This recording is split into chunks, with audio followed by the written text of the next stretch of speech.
네, 그럼 우리 말씀과 순종으로 하나됨을 향하여 하나님 앞에 서겠습니다. 오늘 우리들에게 주신 하나님의 말씀은 누가복음 6장 1절로 5절 말씀입니다. 제가 봉독하겠습니다.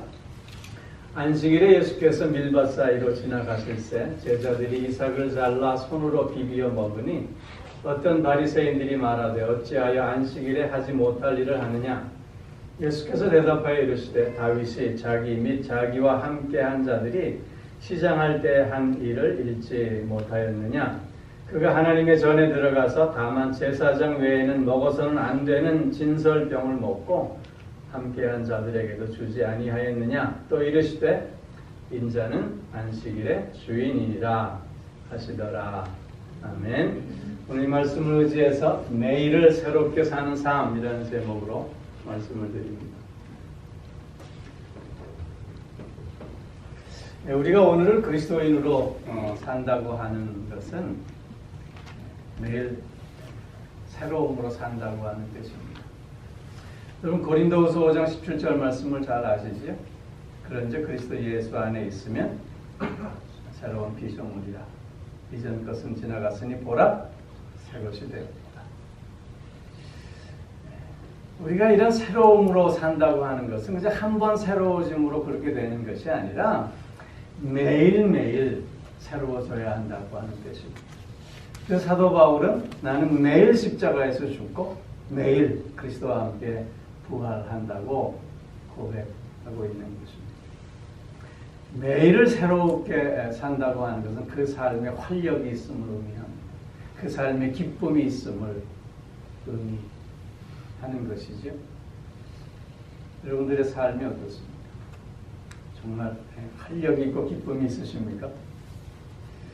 혹시 무슨 이 나이에 활력이고 무슨 이 나이에 기쁨이 있겠느냐. 산전수전 공중전까지 다 겪으면서 여기까지 왔는데 젊었을 때 얘기 아니겠느냐 이렇게 생각하시는 분은 없으시겠죠. 왜냐하면 그리스도 안에서 새로운 피조물로 새로운 삶을 산다고 하는 것은 다만 젊은이들만 해당되는 날이 아니기 때문입니다. 그런데 그럼에도 불구하고 우리가 그렇게 매일을 새롭게 살지 못하는 이유는 무엇일까요? 뭐가 문제였을까요? 오늘 우리가 함께 읽은 본문 말씀은 예수님과 유대인들, 특히 바리새인들을 비롯한 종교 지도자들 간의 안식일 논쟁에 대한 말씀입니다.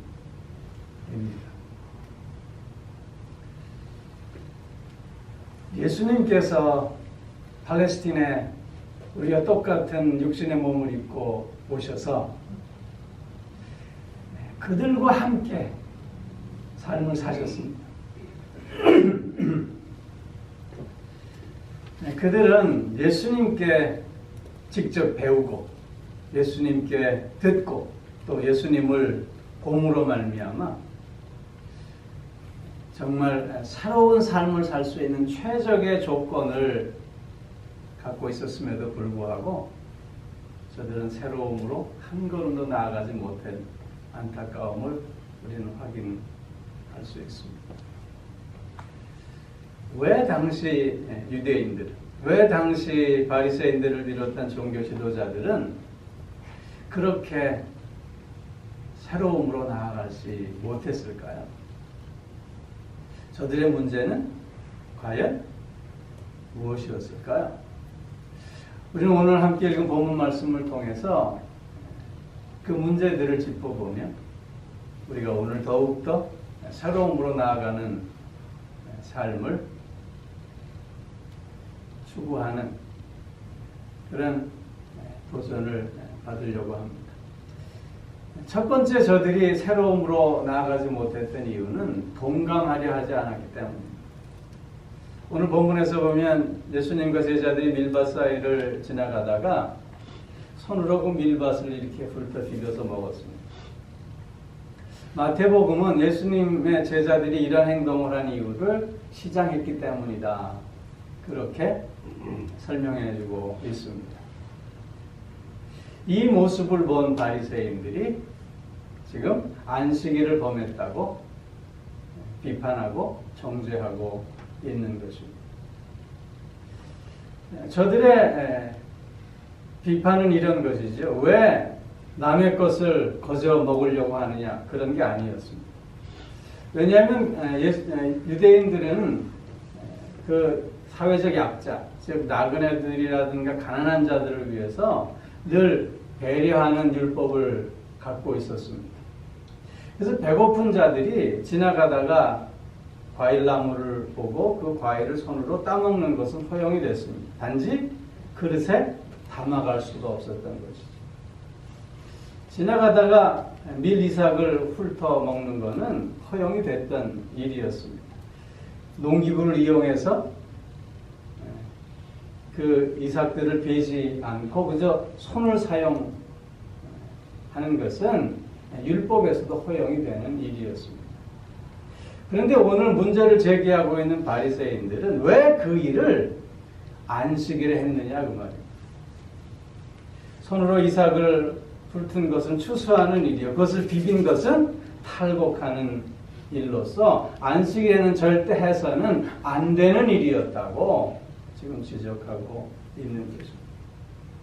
왜 예수님의 제자들이 밀리삭을 훑어서 비벼 먹어야 했을까? 그것에 대해서는 전혀 관심을 가지려고 하지 않았던 것입니다. 즉, 그 사람 자체에 대해서는 관심이 없었고 오직 자신들이 갖고 있는 기준, 자신들이 갖고 있었던 삶의 모습, 그것에만 관심이 있었던 것입니다. 베데스다 연못가에서 38년 된 병자를 예수님께서 고쳐주셨습니다. 그런데 당시 유대인들은 그 38년 된 병자가 다시 회복되어 건강한 삶을 시작하게 된 것에 대해서는 전혀 관심이 없었습니다. 오직 그들의 관심은 누가 안식일에 너를 고쳐주었느냐, 거기에 있었습니다. 오른손 마른 환자가 있었습니다. 그 오른손 마른 환자를 예수님께서 고쳐주셨습니다. 그런데 저들의 관심은 그가 회복되어졌다고 하는 사실에 있었던 것이 아니라 왜 안식일에 그를 고쳐주었느냐 하는 것입니다. 저들은 아마 이런 생각을 했을지도 모르겠어요. 38년 동안 병 낫기를 기다렸던 사람이 하루 더 기다린다는 게 뭐 그렇게 대수겠느냐. 하루 이틀 오른손 마른 자로 살아가는 것이 아닌데 하루도 그렇게 산다고 그것이 뭐 그렇게 큰 일이겠느냐, 그런 생각을 했는지도 모르겠습니다. 그들은 그 환자와 공감하려고 하지 않았습니다. 그들은 시장했던 예수님의 제자들과 공감하려고 하지 않았습니다. 그들을 이해하고 그들을 사랑하려는 마음이 아니라 그저 자기의 잣대로 비판하고 정죄하는 데 바빴던 모습을 우리에게 보여주고 있는 것입니다. 이처럼 남과 공감하려고 하지 않을 때는 소통이 이루어지지 않게 되는 것입니다. 즉, 나의 기준만 앞세우고 나만이 옳다고 생각하는 사람들은 그래서 더욱 자기 자신을 가둬버리는 삶을 살게 됨으로 말미암아 한 발자국도 새로움을 향해서 나아갈 수 없게 된다고 하는 것입니다. 여러분, 돈줄이라는 말 아세요? 돈줄? 돌로 혼줄 낸다는 말의 줄임말이래요. 돈으로 혼줄 낸대요. 여러분, 돈으로 혼줄 한번 놔보고 싶으세요? 얼마 전에 그런 신문 기사를 읽었어요. 한국의 어떤 치킨집 사장님 이야기인데요. 어린 동생과 형제가 둘이 치킨집에 온 거예요. 근데 동생은 배가 고프다고 저 치킨을 먹고 싶다고 막 우는 거예요. 근데 형의 주머니에는 5천 원밖에 없어요. 그래서 여러 치킨집을 거치면서 5천 원 가지고 치킨을 먹을 수 있습니까? 물었는데 아무도 그렇다고 얘기한 사람이 없어요. 그런데 어떤 치킨집에서는 들어오고,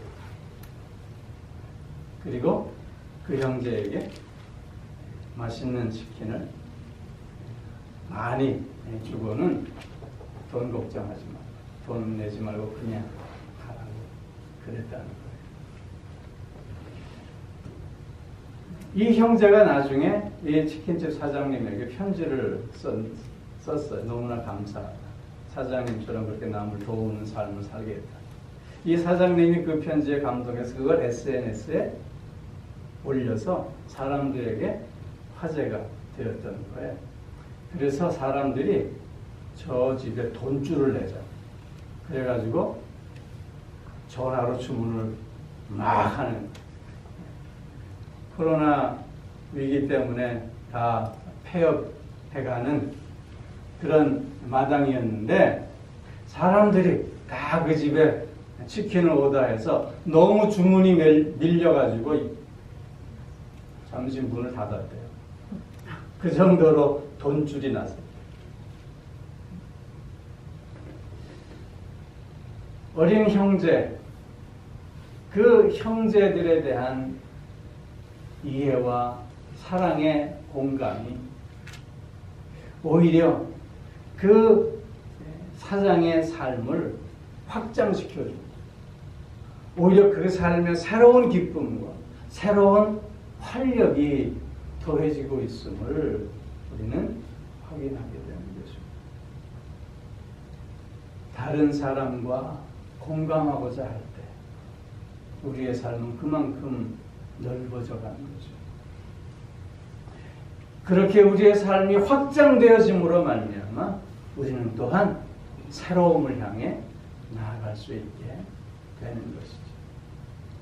나의 기준에 갇혀서 나만이 옳다고 하는 이 아집에 갇혀 있다 보면 우리는 점점 더 축소되어지는 삶, 고립되어지는 삶, 그래서 주저앉아버리는 삶을 살 수밖에 없다는 것입니다. 오늘 본문의 바리새인들이 왜 새로움을 향해 나아가지 못했느냐 하면 그들은 자기의 기준 그리고 자신의 옳음만을 주장하며 다른 사람들의 아픔에 공감하려 하지 않았습니다. 그들을 이해하고 그들을 사랑하려고 하는 마음 대신에 오히려 정죄, 비난하기에 바빴던 자들이었습니다. 그렇기에 그들은 자신의 자리에서 한 걸음도 나아갈 수 없게 되었다는 것입니다. 오늘 사랑과 이해의 마음으로 서로를 향해 열려진 마음으로 공감하고자 할 때 우리의 삶은 그만큼 넓어지는 삶을 살게 될 것입니다. 그만큼 새로움을 향해 나아가는 삶이 되어질 줄로 믿습니다. 오늘 본문에 나타난 바리새인들의 또 하나의 문제는 자신의 전통과 관습 그리고 형식에 붙잡혀 있었다고 하는 것입니다. 유대인들에게 안식일은 대단히 중요한 일이었습니다. 중요한 날이었습니다. 왜냐하면 하나님과의 관계를 지속시켜가는 날이었기 때문이었습니다. 그래서 유대인들은 안식일을 거룩히 지키려고 애썼습니다. 후대 장로들은 그래서 안식일에 39가지의 금지 조항을 만들었고 또한 그 39가지 하나하나에 6개의 행동 규칙을 붙였다고 해요. 그래서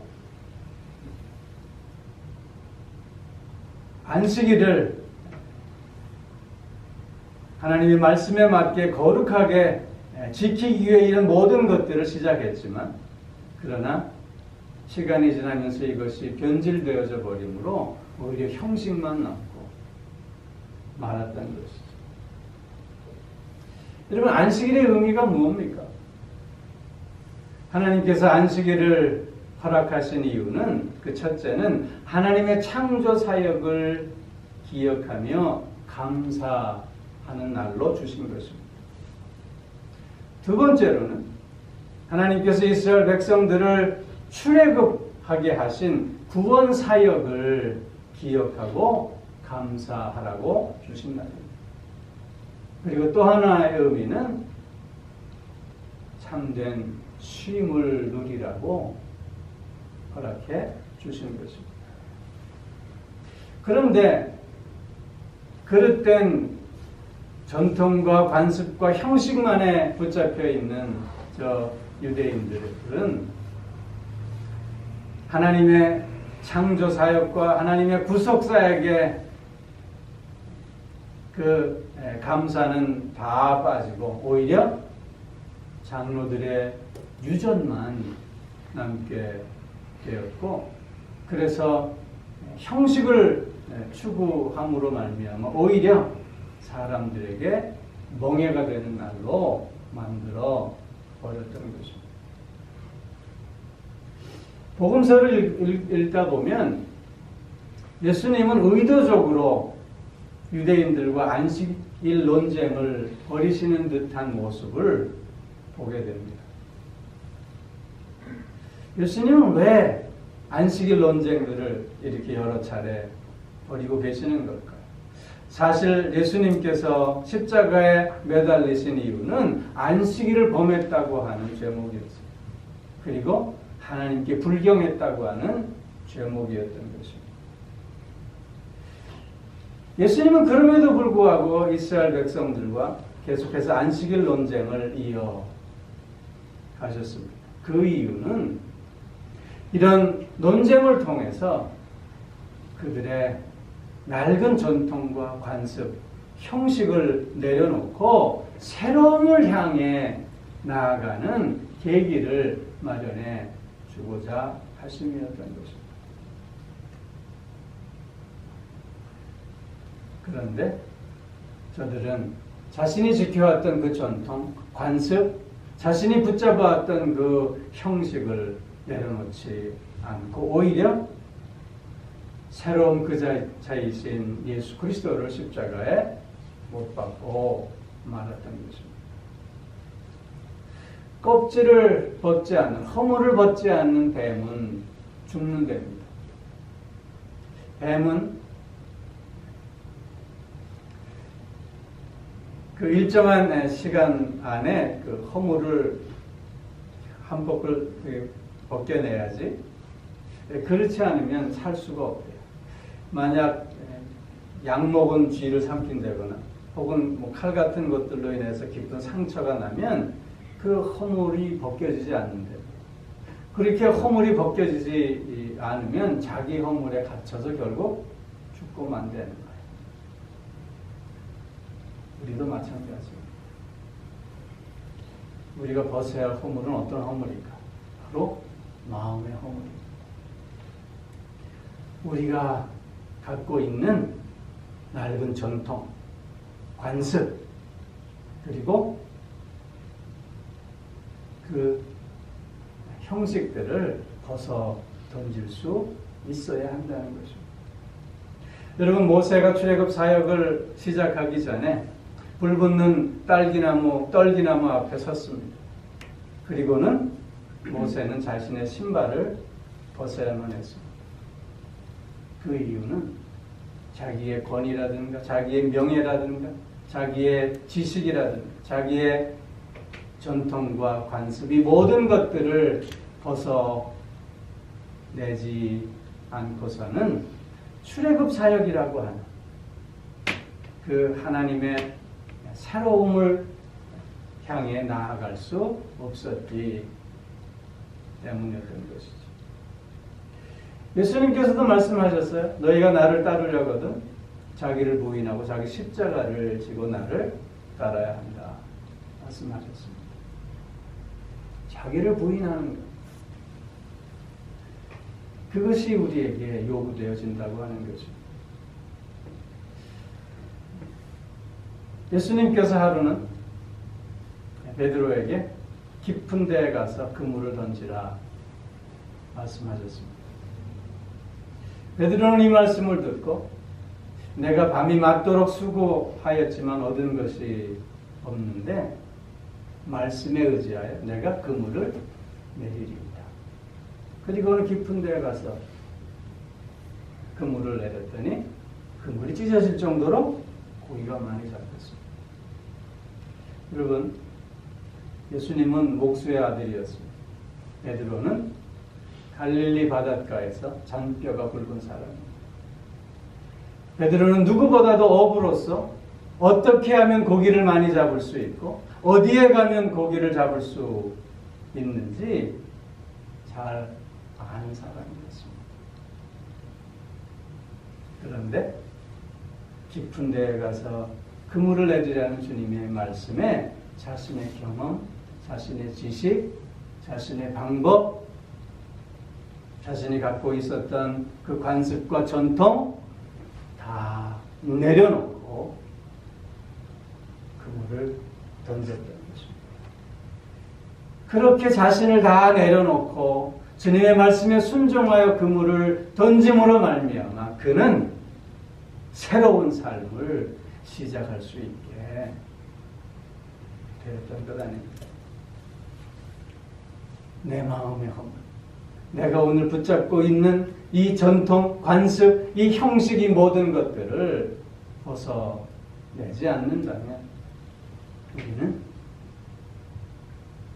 새로움을 향해 나아갈 수 없게 되는 것입니다. 우리는 주님을 향해 길이요 진리요 생명이시라고 고백합니다. 길이요 진리요 생명이신 주님 앞에 나를 내세울 것이 무엇이 있겠습니까? 나의 생각, 내가 갖고 있었던 경험, 지식, 이 모든 것들보다 주님의 말씀, 그 주님 자체가 더 항상 앞서야 하는 것 아니겠느냐 하는 것입니다. 내 마음을 새롭게 하지 않을 때 우리는 또한 새로움을 향해 한 걸음도 나아갈 수 없음을 기억할 수 있어야 할 것입니다. 또 하나의 유대인들이 갖고 있었던 문제는 하나님의 뜻에 관심이 없었다고 하는 것입니다. 왜 안식일에 할 수 없는 일을 하느냐라고 하는 유대인들의 지적에 예수님은 다윗의 예로 대답하고 가십니다. 다윗이 사울 왕에게 쫓겨서 옆 땅으로 갔습니다. 그때 너무 다윗과 함께한 자들이 시장했지요. 그래서 성전에 들어가 아히멜렉 제사장으로부터 진설병을 얻어서 먹었습니다. 이 진설병이라고 하는 것은 이스라엘의 12지파를 상징해서 그 단위에 6개씩 두 줄로 이렇게 진열되어진 떡입니다. 이 떡은 매 안식일마다 새롭게 구워낸 떡을 진열하고 옛날 떡은 제사장만이 먹을 수 있었던 그러한 떡이었습니다. 그런데 그 떡을 다윗과 그와 함께한 자들이 먹은 것입니다. 여러분, 그런데 성경에서 보면 하나님이 이것이 잘못되었다고 지적한 말씀을 그 어디에도 찾아볼 수 없습니다. 유대인들도 다윗의 그러한 행동이 틀리지 않았다고 인정하고 있는 것입니다. 그들이 어떻게 이해를 했었냐면 다윗도 역시 제사장들과 마찬가지로 기름 부음을 받은 자이기 때문에 그 떡을 먹을 수 있었고 그와 함께한 자들도 먹을 수 있었다고 이해했고 그렇게 가르쳐 왔다는 것입니다. 만약 저들의 그런 이해가 정당하다면 예수님이야 말해서 무엇하겠습니까? 안식일에 제정자이신 주님 아니십니까? 안식일의 주인이신 주님 아니십니까? 인류를 죄악에서 구원해내므로 재창조의 역사를 이루신 그 주님, 스스로 희생제물이 되어 주심으로 말미암아 인간을 구원해 주신 그 주님이 참으로 안식일의 주인 되신 것 아닙니까? 그렇기에 사람들이 지금까지 가지고 있었던 그 형식과 그 전통보다 오히려 그 안식일의 주인 되신 그 하나님의 뜻, 그 주님의 뜻을 이어가는 것이 훨씬 더 바르게 안식일을 지키는 것 아니었느냐 하는 것입니다. 그런데 저들은 그런 주님의 뜻에 관심이 없었습니다. 저들이 정말 하나님의 뜻을 몰라서 그랬던 것이 아니라 저들의 관심은 오히려 자기의 유익과 자기의 안위에만 있었기 때문이었던 것입니다. 즉 무엇이 하나님의 뜻인가 보다는 어떤 것이 내게 유익이 되는가에 먼저 관심을 갖고 있었기 때문이었던 것입니다. 그렇게 저들은 하나님의 뜻을 추구하고자 하는 마음도 자세도 열정도 가지고 있지 않았다고 하는 것입니다.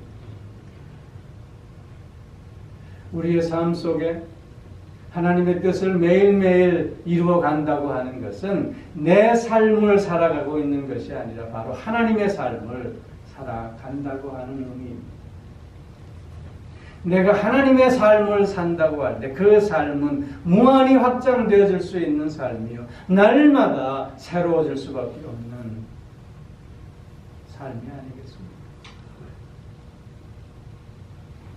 하나님의 뜻을 먼저 생각하며 나아가는 삶이 그래서 매일을 새롭게 사는 삶의 방법이 된다고 하는 것입니다. 사랑하는 성도 여러분, 우리의 겉사람은 부패하나 우리의 속사람은 날로 새로워진다 하였습니다.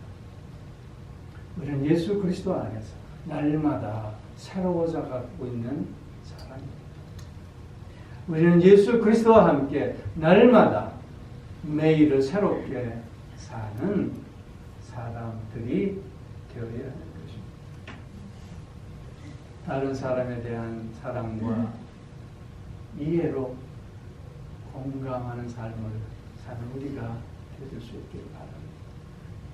내 생각, 내 경험, 내 지식, 내가 지금까지 지켜왔던 전통과 관습에 얽매이는 자가 아니라 길이요 진리요 생명이신 주님을 먼저 앞세우며 나아가는 우리가 되어줄 수 있기를 소망합니다.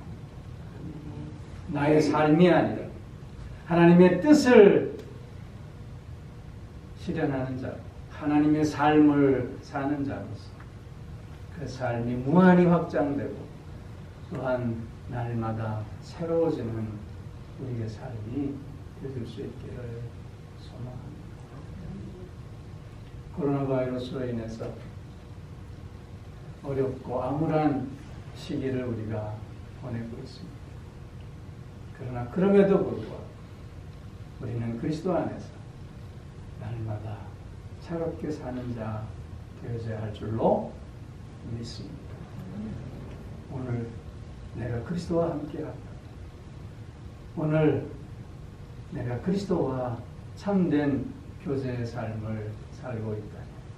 우리는 오늘도 활력이 넘치고 기쁨이 넘쳐나는 매일을 새롭게 사는 복된 자가 되어질 줄로 믿습니다.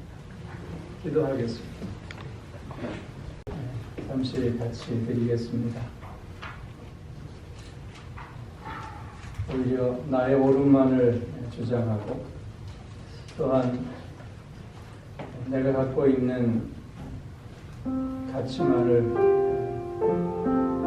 주장하면서 오히려 남과 공감하기보다는 비난과 정죄의 삶을 살아오지 않았나 기도를 하고 건강한 삶을 더 힘있게 살아가겠노라 결단할 수 있기를 바라고요.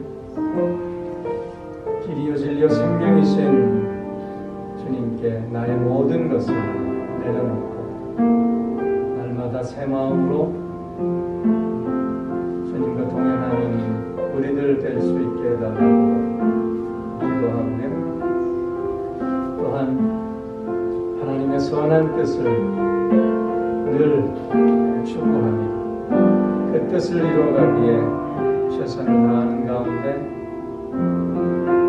하나님의 삶을 살아내는 우리가 되어지고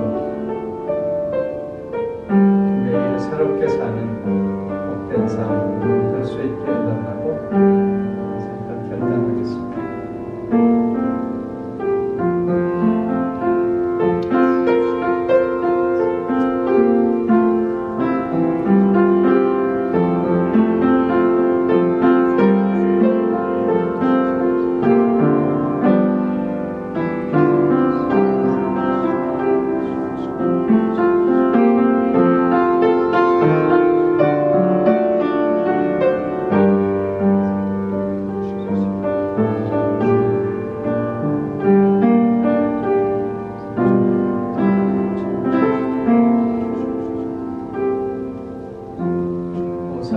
풍성하신 아버지 하나님, 주님이 오늘도 나와 함께 계시고 또한 새 마음을 허락하여 주시는 가운데 매일을 새롭게 사는 삶으로 나아가게 하시오니 참 감사를 드립니다. 아버지여, 이해와 사랑의 마음을 더욱더 허락하여 주셔서 공감의 능력을 더해가는 우리들이 되어지게 하여 주시옵소서. 나의 생각과 나의 판단과 나의 경험과 나의 지식, 내가 지켜왔던 전통과 관습, 이 모든 것들을 다 내려놓고 오직 주님을 더욱더 앞세우며 나아간 우리들 되어지게 하여 주시옵소서. 또한 하나님의 선한 뜻을 분별하며 그 뜻에 순종하는 가운데 하나님의 삶을 삶으로 그 삶이 확장되어지고 그 삶이 더욱 새로워져가는 우리들이 되게 하여 주시옵소서. 매일을 새롭게 사는 삶으로, 그래서 이 시대에 빛이 되게 하시고 소금이 되게 하시고 하나님께 영광이 되는 우리 모두가 될 수 있게 하여 주시옵소서. 감사드리며 예수님 이름으로 기도하옵나이다. 아멘. 이제는 우리 주 예수 그리스도의 은혜와 하나님 아버지의 무한하신 사랑하심과 성령의 교통하심, 인도하심, 내주하시며 또한 복주심의 역사가 주님 안에서 매일을 새롭게 살아가겠노라. 다시금 소원하며 결단하는 사랑하는 성도들과 그 가정과 하시는 모든 일들 위해 이제로부터 영원토록 함께 하옵시기를 간절히 축원하옵나이다. 아멘.